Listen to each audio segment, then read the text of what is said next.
மெம்பரா parliament ஒரு கட்சியின் தலைவர் இத்தனை லட்சம் தொண்டர்களை தன் கைவசம் வச்சிருக்கிறவர் ஒரு ரெஸ்பான்சிபிலிட்டி பொறுப்பு ஒன்று இருக்குல்ல, பொது இடத்துல எப்படி நடந்துக்கிறது இருக்கு நம்மள. கண்டிப்பா இன்னைக்கு செல்போன்ல ஒருத்தர் ரெக்கார்ட் பண்ணிட்டதுனால அந்த தகவல் தெரிஞ்சது, தெரியலன்னா அண்ணன் சொன்னது தான் உண்மையா அவர் சொல்றதா உண்மை நம்புவாங்க. சனாதன சக்தி நான் வர்ற வழியில குறுக்க புகுந்து வண்டி இருந்தாங்க, என்ன கல்லை கொண்டு அடிக்க பார்த்தாங்க, பிரச்சனை ஆயிட்டு அப்படின்னு உள்நாட்டு கலவரத்தை கிரியேட் பண்ணியிருப்பாங்க.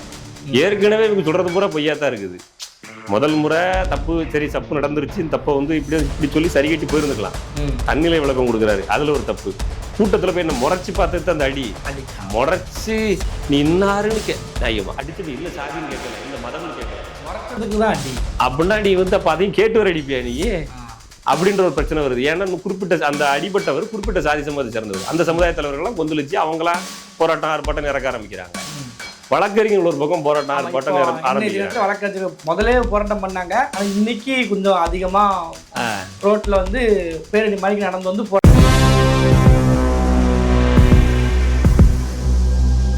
அனைவருக்கும் வணக்கம். இந்த பதிவுல நம்ம யாரை பத்தி பார்க்க போறோம் பார்த்துக்கிட்டிங்கன்னா, விடுதலை சிறுத்தை கட்சியினுடைய தலைவர் திருமாவளவனுடைய உயிருக்கு ஆபத்து இருக்குன்னு சொல்லி தொண்டர்கள் ஒரு பக்கம் சொல்றாங்க.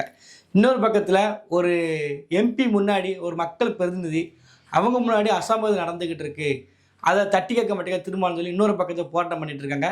இதை பற்றி தான் இன்னைக்கு நம்ம கிட்ட பேசுவதற்கு லோக்கல் ரங்கராஜ் பாண்டே நம்ம குருமூர் நம்ம கூட நினைச்சிருக்காரு. அண்ணா வணக்கம். வணக்கம். நல்லா வச்சு பேர் லோக்கல் ரங்கராஜ் பாண்டேன்னு. சரி, இப்போ வந்து நீங்க வந்து என்னைய வந்து சர்ச்சைக்குள்ள மாட்டி விடணும்னு முடிவு பண்ணிருக்கீங்க. போன பதிவில் இப்படிதான் சர்ச்சைக்குள்ள மாட்டி விட்டு சீமான் கட்சிக்காரங்க நாம் தமிழர் கட்சிக்காரெல்லாம் திட்டப்படி பண்ணி விட்டியா. சரி, இப்போ என்ன நீங்க வந்து திருமாவளவன் கட்சிக்காரெல்லாம் திட்டம் முடிவு பண்ணிருக்கீங்க. புலி ஒரு பக்கத்துல வந்து உங்களை பறந்துட்டு இருக்குன்னு வச்சுக்கோங்க. சிறுத்தை வந்து பறந்தாலும் விடக்கூடாது நான் வந்து நினைக்கிறேன். ஆக மொத்தம் என்னைய வீட்டுக்கு அனுப்பணும், ஹாஸ்பிட்டலுக்கு அனுப்பணும்னு முடிவு பண்ணிட்டியா. சரி, இப்போ என்ன விஷயம் பார்த்துக்கிட்டிங்கன்னா, திருமாவளவனுடைய வாகனத்தின் மீது ஒரு ஸ்கூட்டி ஒன்று மோதிர மணிக்கு ஒரு காட்சி ஒன்று இருக்கு. சரி, அந்த ஸ்கூட்டி மோதுறத வந்து அதை வந்து முறைச்சிக்கிட்டே வந்தாரு, எதிர்த்து பார்த்தாரு, முறைச்சனால நான் அடிச்சேன் அப்படின்னு சொல்லி அவங்க பேசுறாங்க. சரி, அப்போ ஒரு மக்கள் பிரதிநிதி தான் திருமாவளவர்கள், அவர் முன்னாடியே இந்த அசம்பவம் நடந்திருக்கு. இதை நீங்க எப்படி முதல் பார்வையா பாக்குறீங்க? அதாவது நீங்க கேட்ட கேள்வியில இருந்தே திருப்பி நான் உங்கள்கிட்ட கேள்விக்கு நினைக்கிறேன். ஸ்கூட்டி அவர் மேல அவர் வண்டியில மோதிச்சா, அவர் வண்டி ஸ்கூட்டியில மோதிச்சா? இல்ல, அவர் முன்னாடி பிளான் பண்ணி அவர் போறாரு, வேகத்தடையில ஸ்லோ பண்ணியே போறாரு. அதாவது திருமாவளவன் அவர்களுக்கு வண்டி ஓட்ட தெரியுமா, டிரைவிங் லைசன்ஸ் எடுத்திருக்காரான்னு நம்ம கேட்க வேண்டியிருக்கு. அவர் வண்டி ஓட்டல, யாரா இருந்தாலும் டிரைவிங் லைசன்ஸ் எப்படி முறைப்படி பண்ணுவாங்கன்னா அது தெரிஞ்சுக்கணும் இல்லையா. அவரு பாராளுமன்ற உறுப்பினர், அதெல்லாம் தெரிஞ்சுக்கணும் இல்ல. இல்ல பொதுவாக மக்கள் தெரிஞ்சுக்கிடுங்க, ஒரு வண்டி வருது அப்படின்னு ஒரு சந்தில இருந்து வரும்போது லெப்ட் ரைட் ரெண்டு பக்கம் பார்ப்பாங்க, வண்டி வருதா வரலையா. சரி வருது, இந்த வண்டி வருது, ஸ்பீடு பிரேக்கர் பக்கத்துல இருக்கு, நம்ம கிராஸ் பண்ணி போயிடலாம்னு பார்க்காப்புல அது ஓரம் கட்டி நிப்பாட்டுறாங்க. இவங்களும் ஸ்பீடு பிரேக்கர் நிக்காங்க, அவங்களும் நிக்காங்க. பக்கத்துல சிக்னல் இருக்குமா இருக்கும், ஒரு காரணம் சிக்னல் இல்ல. அதாவது எப்படின்னா அங்க அந்த மக்கள் நடந்து போற அளவுக்கு அந்த பாதை இருக்கு. அதாவது இந்த முதல்ல நீங்க இந்த இடத்துல திருமாவளவன் மட்டும் குட்டம் சொல்றிய, அந்த நடந்த சம்பவம் சொல்றிய, பக்கத்துல வண்டி பூரா பார்க் பண்ணி போட்டு அந்த பரதேசி பேர் வேணா கவனிச்சு இடம் முதல்ல அதை செய்யணும். முதல்ல அதை மேல பப்ளிக் நியூசன்ஸ் தாங்க பெரும் பிரச்சனையே. இவன் சந்துக்குள்ள இருந்து வெளியே வந்ததுதான் அவருக்கு பிரச்சனை. சந்துக்குள்ள இருந்து வந்ததுனாலதான் வண்டியில பின்னாடி கொண்டு நிப்பாட்டாங்க. சந்துக்குள்ள இருந்து வர வேண்டிய அவசியம் இருக்கு, பக்கத்துல பூரா வண்டி நிப்பாட்டினால என்ன பார் கவுன்சில் வாசல் எங்கடா ரோட்ல டிராபிக் ஒபே பண்ணாம நிப்பாட்டுங்க, அத்தனை வண்டிக்கார தூக்கி பயன் அடிச்சுதான் வச்சுக்கிடுங்களேன். இந்த பிரச்சனையே முதல்ல வந்திருக்காது. முதல்ல வந்து மக்கள்கிட்ட அந்த டிசிப்ளின் இருக்கணும்.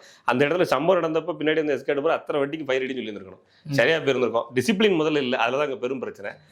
அந்த பிரச்சனைக்கான மொத்த தமிழ்நாட்டிலே இல்ல, மொத்த தமிழ்நாட்டிலே இல்ல.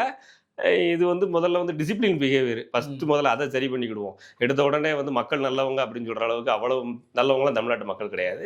மக்கள் பூரா பேருமே திருட்டு மேல இருக்கான், என்னையும் சேர்த்து. சரிங்களா, டிராபிக் எல்லாருமே உருப்படியா போறது இல்ல. டிராபிக் ரூல்ஸுங்கிறது என்னன்னே தெரிய மாட்டேங்குது. முதல்ல பள்ளிக்கூடத்துல ஒரு பாடம் ஆக்க வேண்டியிருக்குது. இப்ப இந்த நபர் வந்து வெளியே இருந்து வர்றாரு, வர்றப்ப வந்து முன்ன பின்ன வாகனத்தை கவனிக்கிறாரு. அந்த வண்டி வந்து கடந்த பொருள் நம்ம கடந்து போயிடலாங்கிற ஒரு ஸ்கூட்டிக்கார என்ன பண்ணுவான், லாரியை ஓட்ட கடிச்சு போவான். ஆமா, அப்படிதான் போய்கிட்டு இருக்கு. அப்போ போறான், ஏறி கொஞ்சம் ஸ்லோ பண்ணி நின்ட்டான் அப்படின்னா இவன் பெரிய வண்டி ஓட்டுறவன் காரை ஓட்டி வர்றான்.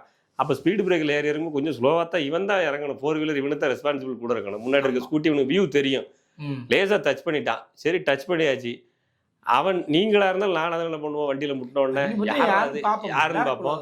கொடி கட்டி இருக்கு அரசியல் வந்து பெரிய இவனா ஒரு கோவத்துல பார்த்தா எந்த வண்டி எவன்டா அப்படின்னு கேட்டிருக்கலாம். இவ்வளவுதான் நடந்திருக்கு. இல்ல நடந்துருக்கு அவ்வளவு தூரம் டைமிங் இருந்த மாதிரி நமக்கு அதான் சொல்ல வந்த 2 செகண்ட் கூடி போனா 5 செகண்ட் மொத்தத்துல அந்த நடந்திருக்கு. இந்த சீக்வன்ஸ் 5 செகண்ட் நடந்திருக்கு இல்லையா? இவ்வளவு கேப்புக்குள்ள அவன் பாக்குறான், ஆகா பெரிய மனுஷங்கிட்ட இருக்கான்னு பஞ்சாயத்துக்கு நமக்கு தான் தரமடி விழும், பிரச்சனை எடுத்துவிடக்கூடாது. நீ சரி சார் அப்படின்னு சொல்லி ஓரமாக போய் வண்டியை போடுறான், சாவியை போடுறான். இந்த கேப்புக்குள்ள யாராவன் அப்படின்னு சொல்லிட்டு உள்ள இருந்து வெளியே வந்து பெரிய ரவுடியை வந்து இறங்கி அடிக்கிறாங்க. வழக்கறிஞர்கள் என்னங்க நீங்க சட்டையெல்லாம் வழக்கறிஞர்னா வழக்கறிஞர் இருந்தாங்க, கூட இருந்ததும் இருந்தாங்க. என்ன ரவுடி ஐயல ரவுடியை இறக்கும் அப்படின்னு சொல்லி சட்டையெல்லாம் கழட்டிட்டு வழக்கறிஞர் ரவுடியை இறக்கும் அப்படின்னு சொல்லி மாதிரி வந்து அடிக்க வந்தாங்க. அப்படின்னா ரவுடி தானே வழக்கறிஞர், சட்டப்படி போறவங்க வழக்கறிஞர். நடுச்சாலையில எதிர்த்தால அடி கொடுக்க ஒருத்தர் அடிக்க போறாங்களா, அடி வாங்கணும் வழக்கறிஞர் தானே. அவன நீ வழக்கறிஞரை வச்சிருந்த நீ வழக்கறிஞர். நீ பார் கவுன்சில பதிஞ்சிருக்கிற முறையா பார் கவுன்சில் வாசல்ல பார் கவுன்சில் இருக்கு, அதுக்கு ஒரு ரெஸ்பான்சிபிலிட்டில வழக்கறிஞர் கோர்ட்டு போட்டிருக்க, வண்டியில இருக்கிறவங்க வழக்கறிஞர், உள்ள பாராளுமன்ற உறுப்பினர் இருக்கிறாரு, பின்னாடி எஸ்கார்ட் போலீஸ் வருது. இவ்வளவு இருந்த அடிக்க போற நீ ரவுடி தானே. திருமாவளவன் ஒரு வழக்கறிஞர் தெரியுமா உங்களுக்கு? அது எனக்கு தெரியல. அவரு ஆமா அவரு வாதாடுவார், வித்தியாசமா வாதாடுவாரு. அவர் வாதாடல தெரிஞ்சு போச்சு. இப்ப அவர் வழக்கறிஞரா இல்லையாங்க இதுல தெரிஞ்சு போயிடும். அடிச்சுட்டா நின்றுச்சு, சம்பவம் நடந்துருச்சு. ஐயா என்னுடைய தொண்டர்கள் தோழர்கள் தெரியாம பண்ணிட்டாங்க, இந்த இன்சிடென்ட்டுக்கு நான் வருந்துறேன், அந்த தோழரை போய் நேர்ல சந்திக்கிறேன் அப்படின்னு இந்த பிரச்சனை சுமூகமா முடிஞ்சிருக்கும். ஏன் நான் வண்டியில வந்தப்ப தூங்கிட்டு வந்தப்ப எனக்கு தெரியாதுப்பா, அவர் ஆர்ப்பாட்டம் போயிடுது, ஏன் தூங்க வண்டியில வரும்போது களைப்புல தூங்கிட்டு வந்தப்பா. பின்னாடி இந்த தோழர்கள் வந்து ஏதோ பண்ணிட்டாங்க, தூங்கி முடிச்சு பார்த்தேன் நடந்து போயிடுச்சுன்னா சரி தலைவர் வண்டிக்குள்ள என்ன நடந்துன்னு தெரியாதுல்ல. சரி முடிஞ்சு போச்சு, தலைவரே கேட்டாரு தொண்டர்கள் இப்படி நடந்துக்கிடாதீங்க, அவருக்கு மருத்துவ செலவுக்கு நிதி கொடுங்க, நீரா அடிச்சிய போ பாரு ஹாஸ்பிட்டலே பாரு அப்படின்னு சொல்லி வேலை முடிஞ்சு மொத்த பிரச்சனையும் ஓவரு. தலைவருக்கு மேல தலைவர் அப்படின்னு மரியாதை வந்திருக்கா. என்ன பண்ணாரு, நீங்க கேட்கிற கேள்விக்கான பதில் இவர் என்ன பண்ணாரு, நேரா போய் வீடியோ பேசுறாப்ல தன்னிலை விளக்குன்னு வீடியோ போடுறாரு. இது பிஜேபியினுடைய சந்தர்ப்பவாத செயல் இருக்கும். நடந்த கொஞ்ச நேரத்துக்குள்ளே பாலிமர்ல செய்தி முதன்மையான ஊடகத்துல போடுறாங்க. பாலிமர் அதுக்கு ஒரு தன்னிலை விளக்கம் போடுறான். சம்பவம் நடந்தது இத்தனை மணிக்கு. அந்த செய்தி எங்க பக்கத்துல இருந்த வழக்கறிஞர் ஒருத்தர் வந்து இவர் வீடியோ வண்டியில வராருன்னு வீடியோ எடுக்கிறாப்புல. வீடியோ எடுத்துக்கிட்டு இருந்த வீடியோல இப்படி சம்பவம் நடந்ததுனால அதை பாலிமர் ஊடகத்துக்கு அனுப்புறாங்க. அந்த ஊடகத்துல இருக்க உண்மைத்தன்மை வெரிஃபை பண்ணி அந்த நியூஸ் ரிப்போர்ட்டர் வெரிஃபை பண்ணி எங்களோட ஹெட் ஆஃபீஸ்க்கு அனுப்புறாங்க. ஹெட் ஆஃபீஸ்ல வெரிஃபை பண்ணி அப்புறம் நாங்க டெலிகாஸ்ட் பண்றோம். இதெல்லாம் நடந்ததுக்கு அப்புறம் 4 மணி நேரம் 5 மணி நேரத்துக்கு அப்புறம் தான் போடுறோம். நாங்க நடந்த உடனே போட்டோங்கிறதே முதல்ல போய் அப்படின்னு பாலிமரும் ஒரு விளக்கம் கொடுக்க வேண்டிய சூழ்நிலை தள்ளுறாரு. ஒரு மெம்பர் ஆஃப் பார்லிமெண்ட் பப்ளிக்ல வந்திருக்கிற வீடியோல இவ்வளவு போய் சொன்னா அப்புறம் எப்படி இவரை நம்புறது அப்படின்ற கொஸ்டின் இருக்கு இல்லையா. இலங்கையில போயிட்டு ராஜபக்சே என்னை பார்த்த உடனே பயந்து ஓடி ஒளிஞ்சு நடுங்கிட்டான் அப்படின்னு ஒரு பொய் சொன்னப்பவே அந்த வீடியோ நம்ம லைவா இருக்கு. இவர் யாருன்னு யாருக்குமே தெரியல, இவருதான் மருதமலை அப்படின்ற மாதிரி கை கொடுக்க போறாப்ல, அவ கண்டுக்கிடவே இல்லை. ஆனா இங்க வந்து எப்படி உருட்டினாரு, இதை பாக்குறப்பவே வந்து மக்கள் உஷாராக்கணும், நம்ம ஆளு கொஞ்சம் முன்னுக்கு பின்னா ரொம்ப போய் சொல்றாரு, அடிச்சு அள்ளி ஏத்தி விடுறாப்ல அப்படின்னு உஷாராயி இந்த ஆள் சொல்றது பூரா பொய்தா அப்படின்னு நினைச்சாங்கன்னா முடிஞ்சு போச்சு. அது நினைக்கல. அதுல இருந்து அது இப்பவும் திருநூறோட நிரூபிக்கிறாரு, இவர் சொல்றது பூரா பொய் தானே அவரை நிரூபிச்சுக்கிறாரு. இல்லை அவர் என்ன சொல்றாங்கன்னா, நான் வந்து என் வண்டி அந்த இடத்துல மோதி இருந்துச்சுன்னா வண்டி பெயிண்ட் ஒட்டி இருக்குங்களா, நீ அப்படி காமிச்சிரு, நான் வந்து மன்னிப்பு கேட்கறேன், பொது இடத்துல மன்னிப்பு கேட்கறேன்னு சொல்லி ஒரு பாராளுமன்ற உறுப்பினரே பேசுறாங்களே. வண்டி மோதலினே வச்சுக்கிடுவோம்பா, அவன் சங்கினே வச்சுக்கிடுவோம்பா, அவன் பர்பஸா வந்துட்டே வச்சுக்கிடுவோம்பா. வண்டியில அவன் அந்த வடிவேல் காமெடி குறுக்க வந்து வண்டி ஓடுறதுக்கு முன்னாடி விழுந்த ரூபா கேட்கறதுக்கு வசூல் போடுறதுக்கு ஆட்டையை போடுற வச்சுட்டான். விழுந்த பிறதான் எம்பி வண்டின்னு தெரிஞ்சு போச்சு. ஆத்தாடி வசூல் பண்ற குரூப்பா வச்சுக்கிடுவோம்பா அவனை. சரியா, அவன் போய் எங்க தலைவருக்கு பிறந்தநாள் இருக்கு நிதி கொடு அப்படின்னு சட்டை சாத்திட்டு பிரச்சனை பண்ண மாதிரி ஆளா இல்ல. அப்படி சண்டை போட்ட எங்க தலைவர் பிறந்தநாள் 2 குவார்டர் சொல்லி விடுங்க ஃப்ரீயா அப்படின்னு சொன்ன மாதிரி ஆளா கூட இல்லைன்னு வச்சுக்கிடுவோம். ஒரு பேச்சுக்கு இவர் சொல்றதுங்க இவங்க சொல்றது போலவே, இந்த கூட்டத்தை சொல்றது போலவே அவன் ஒரு சங்கி, அவர் இந்த திட்டமிட்டு தான் வந்தாரு, வண்டிக்குள்ள நான் இருப்பது தெரிஞ்சே கையை உயர்த்தி சத்தம் போட்டுக்கிட்டு ஏதோ தகாத வார்த்தையெல்லாம் பேசி குறுக்க வந்து விழுந்துக்கிட்டாரு அப்படின்னு இருந்தா கூட மெம்பர் ஆஃப் பார்லிமெண்ட் ஒரு கட்சியின் தலைவர் இத்தனை லட்சம் தொண்டர்களை தன் கைவசம் வச்சிருக்காரு. ஒரு ரெஸ்பான்சிபிலிட்டி பொறுப்பு ஒன்று இருக்குல்ல, பொது இடத்துல எப்படி நடந்துக்கிறது இருக்கணும்ல. கண்டிப்பா இன்னைக்கு செல்போன்ல ஒருத்தர் ரெக்கார்ட் பண்ணிட்டதுனால அந்த தகவல் தெரிஞ்சது, தெரியலன்னா அண்ணன் சொன்னதுதான் உண்மையா இருக்கும். அவர் சொல்றதா உண்மை நம்புவாங்க. சனாதன சக்தி நான் வர்ற வழியில குறுக்க புகுந்து வண்டி இருந்தாங்க, என்ன கல்லை கொண்டு அடிக்க பார்த்தாங்க, பிரச்சனை ஆயிட்டு அப்படின்னு உள்நாட்டு கலவரத்தை கிரியேட் பண்ணிருப்பாங்க. ஏற்கனவே இவங்க சொல்றது பூரா பொய்யா தான் இருக்குது. முதல் முறை தப்பு சரி தப்பு நடந்துருச்சு, தப்பை வந்து இப்படி சொல்லி சரி கட்டி போயிருந்துக்கலாம். தன்னிலை விளக்கம் கொடுக்குறாரு, அதுல ஒரு தப்பு. கூட்டத்துல போய் என்ன முறைச்சு பார்த்து அந்த அடி முறைச்சு நீ இன்னாருன்னு நான் அடிச்சப்ப என்ன சாதின்னு கேட்கல, இந்த மதம்னு கேட்கல, முறைச்சதுக்கு தான் அடி அப்படின்னா நீ வந்து அப்ப அதையும் கேட்டு வர அடிப்பியா நீ அப்படின்ற ஒரு பிரச்சனை வருது. ஏன்னா குறிப்பிட்ட அந்த அடிபட்டவர் குறிப்பிட்ட சாதி சமூகத்தை சேர்ந்தவர், அந்த சமுதாய தலைவர்கள்லாம் கொந்தளிச்சு அவங்களாம் போராட்டம் ஆர்ப்பாட்டம் இறக்க ஆரம்பிக்கிறாங்க. வழக்கறிஞர்கள் ஒரு பக்கம் போராட்டம் ஆர்ப்பாட்டம் ஆரம்பிக்கிறாங்க. வழக்கறிஞர்கள் முதலே போராட்டம் பண்ணாங்க. ஆனா இன்னைக்கு கொஞ்சம் அதிகமா ரோட்ல வந்து பேரணி மணிக்கு நடந்து வந்து போராட்ட பெரிய அளவு பண்ணிக்கிட்டு இருக்காங்க. இஷ்யூஸ் ரொம்ப பெருசா போய்கிட்டு இருக்கோம். திருமாவளவனால, அதாவது வந்து திருமாவளவன் அவர் ஒரு எம்பி, அவர் ஒரு குறிப்பிட்ட சமூகம், அதனால ஒரு பிரச்சனை உண்டாக்குறாங்களேன்ற ஒரு கேள்வி. குறிப்பிட்ட சமூகம்னு ஒருத்தன் பேசிவிட்டானாலே, இப்ப நம்ம பேசும்போது ஏதாவது ஒரு வார்த்தையை சொல்லிவிட்டோம்னா உடனே ஒரு கேஸ் தூக்கிட்டு வந்துருவாங்க பிசிஆர்னு. சாட்டை வந்து ஒரு வீடியோல பேசுறாப்புல, பேசும் பொழுது ஒரு குறிப்பிட்ட சாதியினுடைய பெயர் அப்படின்றது அவருக்கு தெரியலங்கிறாரு. சரி, தெரிஞ்சிருக்குமே வச்சுக்கிடுவோமே, அந்த பேரை தான் சொல்றாரு. சொன்னாலே இந்த வழக்குன்னு அது எப்படி ஒத்துக்கிட முடியும்? ஆனா போட்டு உள்ள வைக்கிறதுக்கு முயற்சி பண்றாங்க. அப்ப இந்த அப்போ உங்க கவர்மெண்ட் கசெட்ல பேர் கொடுங்க எப்படி கொடுத்துருப்பீங்க? கவர்மெண்ட்ல சாதி சான்றிதழ் வாங்கும்போது சொல்லாமே கொடுத்துருவாங்களா? அங்க ஒரு அரசு அதிகாரி வெரிஃபிகேஷன் பண்ணும்போது சொல்லாமே பேர் சொல்லாம வந்துருவீங்களா? இல்ல தேர்தல் ஆணைய அதிகாரிட்ட போட்டியிடும் போது நீ என்ன சாதி சான்றிதழ் கேட்குறீங்க அப்படி கேட்டுருவாங்களா? கேட்ட ஒரு தேர்தல் அதிகாரி மேலே அந்த கேஸை போட சொல்லுவாங்களா? அங்கெல்லாம் கரெக்டாக சொல்லுதாங்கல்ல. இந்த கேஸ் செக்ஷன் வந்து வன்கொடுமை அப்படின்றத எங்கிட்ட வந்து துன்புறுத்துறாங்க, உடலளவில் பாதிப்பு ஏற்படுத்துறாங்க, மனதளவில் பாதிப்பு ஏற்படுத்துறாங்க, எனக்கு வந்து என்னுடைய வேலையை செய்ய விட மாட்டுறாங்க, நான் வந்து கஷ்டப்படுறேன் அப்படின்ற இடத்துக்கு வரும்போது தான் அதை வந்து பயன்படுத்தணும். ஆனால் அந்த பேரை சொல்லிட்டாலே எங்கேயோ சந்தில் ஒருத்த மூலையில் இருக்கிறவன் இந்த சமூகத்தினுடைய பேரங்கள் சமூகத்தின் பேரை சொல்லிட்டான்.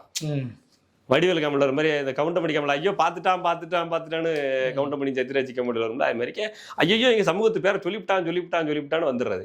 அப்படி பார்த்தா பாப்பான்னு 500 தடவை சொல்றான். 50 கேஸை போட்டிருந்தாலும் என் சமூக மனசை புண்படுத்திட்டான், பூணூல இருக்கிறாங்க 24 மணி நேரம் எங்களோட சமூகம். உங்களுக்கு வந்து பீசர் ஆக்ட்ங்கிறது வந்து ஒடுக்கப்பட்ட மக்களுக்காக வந்தது. அப்படியே அந்த ஆக்டுக்குள்ள வர வேண்டாங்க. பொதுவான மனதை புண்படுத்துறதும் ஒரு விதமான தானே. அதை அவன் பண்ண வந்திருந்தா என்ன ஆகும்? திராவிட கழகம் இவங்க மேல பூரா 24 மணி நேரம் எல்லா ஸ்டேஷன்லயும் கேஸ் கொடுக்க பெட்டிஷன் கொடுத்துட்டே இருக்கான்னு வச்சுக்கிடுங்களேன். ஏற்கனவே 10% உள்ளிட ஒதுக்கீடு கொடுத்து இவங்களுக்கான ஆட்சி நடந்துகிட்டு இருக்கு. இப்போ பண்றான்னு வச்சுக்கிடுவோமே, சம்பவம் நடக்குன்னு வச்சுக்கிடுவோம், ஒரு பேச்சுக்கு இவங்க எல்லாம் சேர்ந்த மாதிரி பண்ணிட்டே இருக்கான்னு வச்சுக்கிடுவோம், என்ன ஆகும்? நானா நீயா போட்டு பாருங்கிற போட்டி வரும். அதுல நம்மளை பகடக்காயா பயன்படுத்துவாங்க. நம்ம மீன்ஸ் வந்து இந்த இடைநிலை சமூகம்னு சொல்லக்கூடியவங்க எல்லாரையும் பகடக்காயா பயன்படுத்திட்டு இருப்பாங்க. சரிண்ணா, இப்போ இன்னொரு பக்கத்தில் என்ன சொல்றாங்கன்னா, இப்போ உங்களுக்கு தெரியும் ஆம்ஸ்டாங்குடைய கொலை வழக்கு நடந்துச்சு. இப்போ தலித் தலைவர்களுக்கு பாதுகாப்பு இல்லை, ஆம்ஸ்டாங் உயிருக்கு பாதுகாப்பு இல்லாத மணிக்க திருமாவளவன் உயிருக்கும் பாதுகாப்பு இல்லாமல் இருக்கும். இது ஒரு பிளானிங் மாதிரி தெரியுது.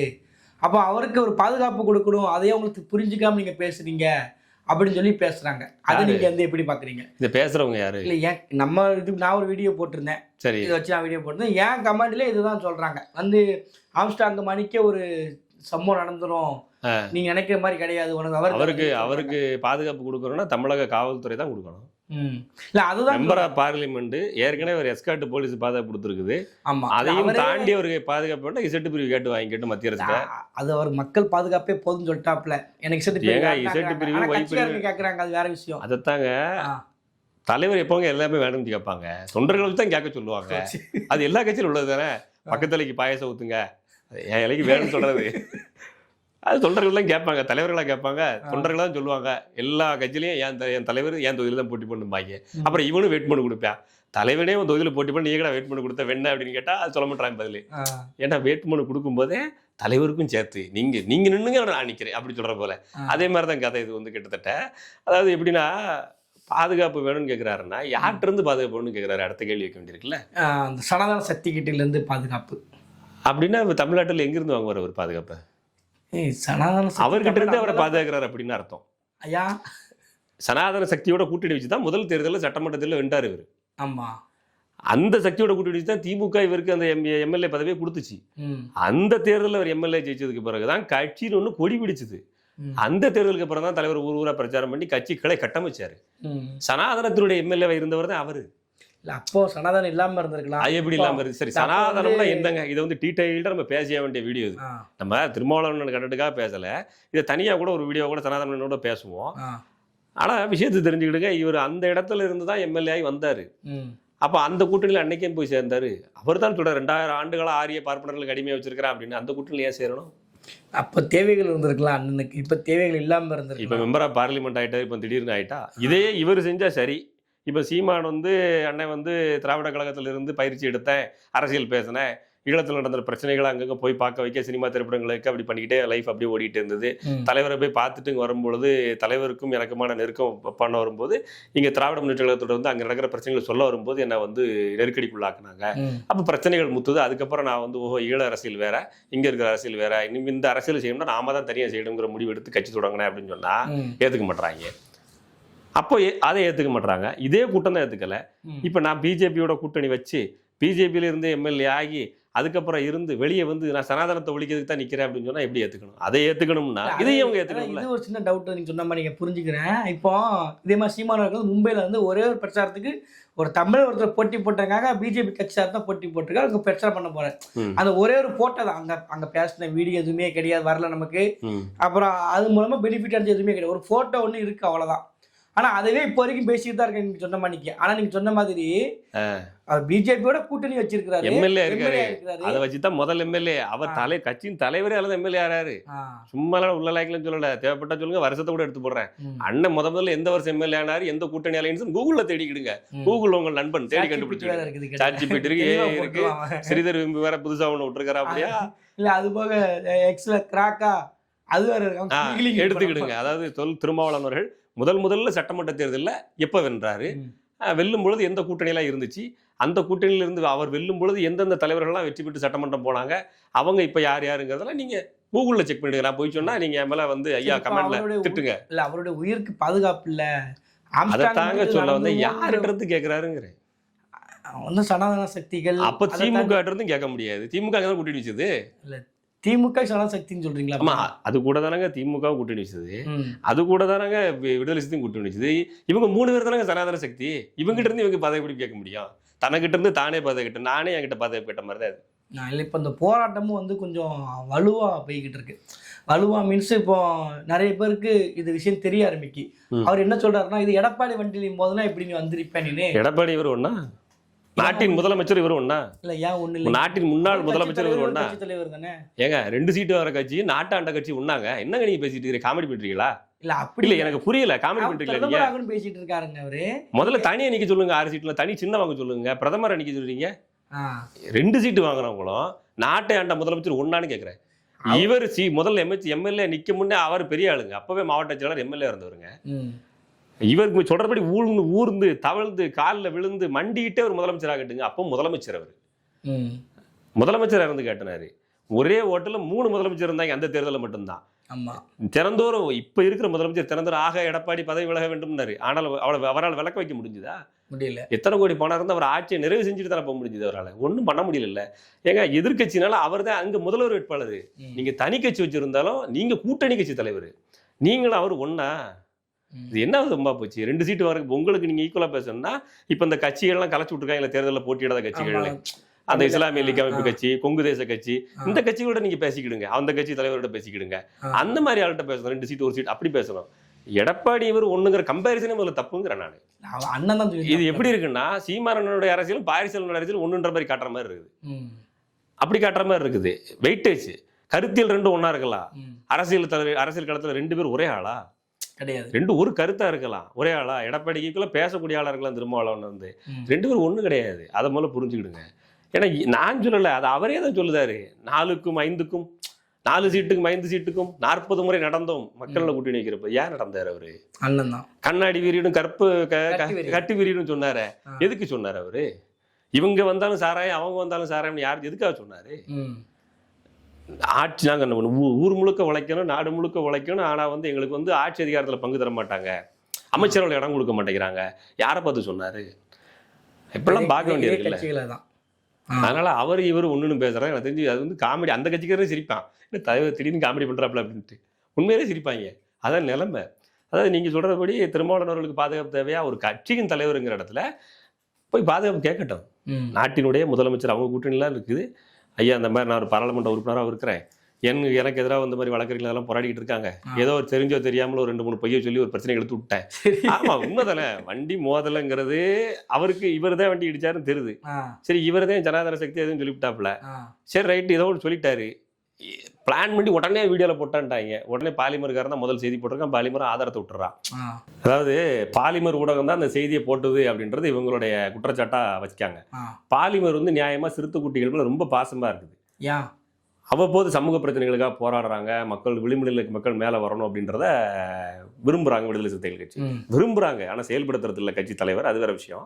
விரும்புகிறாங்க, மக்கள் விரும்புகிறாங்க. அந்த கட்சிக்கு வாக்கு போராட்டத்துக்கு போறாங்க, செயல்படுறதுக்கு தான் போராடிட்டு கடைசியில் 6 சீட்டு தான் வாங்க முடியுது. உள்ளாட்சி தேர்தலில் நிறுத்த இவங்களுக்கு நிற்கிற சீட்டில் திமுக நின்றது இல்ல. கம்யூனிஸ்ட் ஒதுக்கின சீட்லேயும் ஆள் இல்லைன்றாங்க, திருப்பியும் திமுக நிற்குது. இவங்களுக்கு ஒதுக்கின சீட்லையும் திமுக நின்றுது. சீட்டு கொடுக்க போனால் பிளாஸ்டிக் சேர்ல உட்கார வச்சிருந்தாங்க, சில இடங்களில் நிற்க வச்சிருந்தாங்க கட்சியின் நிர்வாகிகளை. இதெல்லாம் யார் வெளியே கொண்டு வரா? பாலிமர் தான் வெளியே கொண்டு வருது. இவங்களுக்கான உரிமையை பிரதிநிதித்துவத்தை கொண்டு வந்து கொடுக்கணும்னு நினைக்குது. அந்த பாலிமர் மேலே குற்றச்சாட்டு பண்ணும்போது நான் உனக்கு சப்போர்ட் பண்ணி பேசினா திருப்பி நீ என்னையே கால வரி விடுறியா, நீங்களே மறந்துட்டீங்க, நான் நினைவுபடுத்துறேன் அப்படின்றத பாலிமர் உங்களுக்காக நான் நிற்கிற, உனக்காக துணை நிற்கிற போது நீ என்ன சனாதன சக்தின்னு அப்போ யாரைத்தான் நீ ஆதரிக்க போற? திமுகவையும் சனாதன சக்தின்னு சொல்ற. திமுக சொல்லலையே, அப்ப சொல்ற கொஞ்ச நாள் சொல்லிடுவாங்க. ஏன் தெரியுமில்ல, மக்கள் கூட்டி சொன்னாங்க. நினைவுபடுத்திக்கணும், நீங்க அதெல்லாம் மறந்துடக்கூடாது. ஏன்னா நாங்க 4 சீட்டுக்கு 5 சீட்டுக்கும் போய் நிற்க வேண்டியிருக்குது. எதுக்காக நிற்கிறாங்க? சனாதனவாதி தான் ஏதாவது கொடுக்கறத கொடுங்க அப்படின்ற கடைசி நிற்க வேண்டியிருக்கும். அடுத்தாக்கில் ஆட்சியில் பங்கு அதிகாரத்தில் பங்கு தரமாட்டுறாங்க அப்படின்றது வைக்கிறாங்க. மன்னராட்சி தான் என்ன பண்ணுவாங்கன்னா ஈக்குவலாக உனக்கு ஈக்குவலாக வைக்க முடியாது, நீ கீழே இருமா. சனாதனம் வந்து என்ன செய்யும்? ஆட்சியில் பங்கு அதிகாரம் கொடுக்குமா? கொடுக்காது. அதனால நான் வந்து மேலே நீ கீழேங்கிற சொல்றாங்க. அதனால அதுலயும் இருக்க முடியாது சொல்ல, அதனால மக்கள் கூட்டணி வெளியே வராங்க. நடந்திருக்கு. இப்போ அதை பயன்படுத்திட்டு தான் விஜய் சொல்றாப்புல, நான் வந்து ஆட்சியிலும் பங்கு அதிகாரத்திலும் பங்கும் தர்றேன், வர்றவங்க வாங்க அப்படின்றாப்புல. தமிழ்நாட்டில் வந்து சில பேர் சொல்ற மணிக்க முறையான பாதுகாப்பு வந்து முக்கிய தலைவர்கள் கொடுக்கறதுக்கு தவறிட்டு இருக்கு இந்த அரசு வந்து. அது அடிப்படையில் திருமாவளவனுடைய கட்சிக்காரங்க பயப்படுறது ஒரு பக்கத்தில் நியாயமாக தானே இருக்கும். இல்லை, அவங்க கட்சியினுடைய தொண்டர்களுடைய பயம் வந்து நியாயமாக இருந்தால் அந்த அந்த இதை வந்து பூர்த்தி செய்ய வேண்டியது அரசாங்கத்தினுடைய கடமை தான். அதுக்காக நான் வந்து அவருக்கு பாதுகாப்பே கொடுக்கக்கூடாது அப்படின்ற அளவுக்கு நான் ஒன்று கல்லஞ்சக்காரனோ அப்படி பேசக்கூடிய அளவுக்கு சிந்தனை கொண்டவனோ கிடையாது. பாதுகாப்புங்கிறது விரும்புகிறாங்க அப்படின்னா அதை வந்து மக்கள் வந்து தலைவருக்கு கொடுங்க அப்படின்னு சொல்கிற அளவுக்கு வந்துட்டாங்க அப்படின்னா காவல்துறையிட்ட தான் போய் கேட்கணும். யார் நீங்கள் உட்காந்து எப்பவும் பாதுகாத்துருக்கணும், உங்களுக்கு குடும்பம் குழந்தை குட்டிலாம் இருக்கும், காவல்துறைக்கு இருக்கும். காவல்துறை ஷிஃப்ட் பேசிஸில் அட்லீஸ்ட் கவர்மெண்ட் எம்ப்ளாயிஸை ஒர்க் பண்ணுறாங்க, ஒரு கட்சியினுடைய தலைவரை பாதுகாக்கிறதுக்காக ஒர்க் பண்ணுறாங்க. ஏற்கனவே ஒரு விஐபி எஸ்கார்ட் இருக்கு. பாராளுமன்ற தலைவர், கட்சியினுடைய தலைவர், பாராளுமன்றத்தினுடைய உறுப்பினர். அப்படிங்கிறப்போ இந்த அதிகாரத்தெல்லாம் பயன்படுத்தி எனக்கு கொஞ்சம் தாங்க, நானும் கூட்டணி கட்சியில் இருக்கிறேன், எனக்காக கொஞ்சம் சப்போர்ட் பண்ணுங்க அப்படின்னு கேட்கலாம். அது கொள்கை ரீதியாக ஒரே கூட்டணியாக இருக்கிற பொழுது, ஏற்கனவே ஈழப்போர் நடந்த போதும் எல்லா கட்சியும் உங்களை புறக்கணித்த போதும் உங்க கூட இருந்தேன் அப்படிங்கிறத உங்க ஸ்டேட்மெண்ட்டாகவே தலைவர் பேசியிருக்காப்புல. இப்படி எல்லாரும் உங்களோட போனாலும் நான் கடைசியும் உங்க கூட தான் இருக்கேன், எனக்கு நீங்கள் கூட 2 போலீஸை போட்டு பாதுகாப்பு கொடுக்கக்கூடாது, எனக்கு ஒரு பிரச்சனை வந்தால் மீடியாக்காரங்களும் பாருங்க திருப்பி எங்களுக்கு காலவாரி கொடுத்தாங்க, அந்த மாதிரிலாம் பண்ண விடாதீங்க, உங்களுக்கு இதை பிரச்சனை மீடியா இப்படி உங்களை எழுதாமல் இருக்கான்ல, அது மாதிரி எங்களை பற்றி எழுதாமல் நல்லபடி எழுத சொல்லுங்க, மீடியாக்காரங்களும் கொஞ்சம் பண்ண சொல்லுங்க, குஷிப்படுத்தி விடுங்க அப்படின்னு தலைவர்கிட்ட கேட்கலாம். அவர் கேட்கணும். அதை வந்து தொண்டர்கள் சொல்லி அவங்க கேட்க வேண்டிய சூழ்நிலை இருக்குன்னா அது உள்கட்சி பிரச்சனை. அது வந்து தேசிய பிரச்சனையெல்லாம் பார்க்கறது எனக்கு தோணலை. சரியோ தப்போ பாதுகாப்பு வேணுமா அப்படின்னா அதை காவல்துறையிட்ட கேட்கணும், உறுதிப்படுத்திக்கணும்.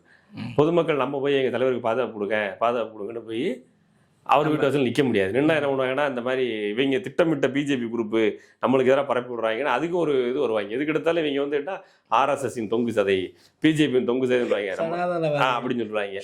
ஏன்னா அவங்களுக்கு என்ன டவுட்னா, நம்ம தானே முதல்ல கூட்டணி எம்எல்ஏ ஆனோம், அப்புறம் அதை மறந்துட்டோமோ, மக்களை மறக்க வைக்கணுன்றதுக்காக இந்த வேலையை பார்க்குறாங்கன்னு எனக்கு தோணுது. சரிண்ணா, ரொம்ப ஒரு நன்றி. நீங்கள் இந்த நிகழ்ச்சியில் கலந்து உங்களுடைய கருத்துக்களை பதிவு பண்ணதுக்கு. மீண்டும் அடுத்தது ஒரு பதிவில் வந்து சந்திக்கலாம். நன்றி.